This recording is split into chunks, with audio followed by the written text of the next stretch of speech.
Thank you, Mr. Chairman. This amendment would reverse a decision by the DoD that is having very negative effects on our DoD civilians.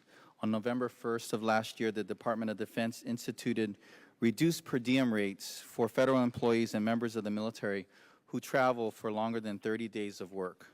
The DoD policy now creates a three-tiered rate structure to compensate the workforce for official travel. The standard rate for travel below 30 days, a new rate for employees and members of the military who travel between 30 and 180 days, and another new rate for employees and members of the military who travel for more than 180 days.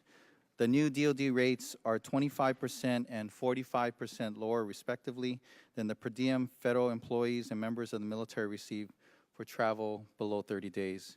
This threatens to erode the morale of the workforce and will mean less business for firms that cater to federal travel. It also results in our civilian workforce having to pay more out of pocket to travel on official business. Now, we may hear an argument about an offset, but the DoD said $22.5 million a couple of years ago, and I have an email from the CBO that scores this amendment at $24 million.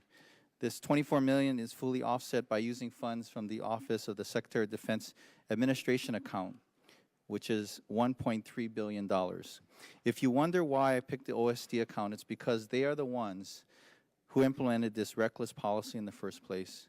The department should not put workers in a spot where they are required to pay for travel, required to travel for work, but have to pay out of pocket for necessities. This policy results in financial loss to our hardworking civilian employees and businesses dedicated to serving the military. It affects the travel and hotel industries that give military rates to the men and women of our armed services, and civilian personnel find themselves priced out of the per diem markets. This amendment has the support from a variety of different groups, from labor unions to travel associations to hotel associations, because they understand how harmful this policy is to our personnel. Using the men and women of our civilian workforce and our military as a political punching bag is a disservice to those who go to work every day to ensure our nation's security, prosecute criminals, and protect our critical infrastructure. Let's make this policy right. I urge my colleagues to support this amendment, and I yield back.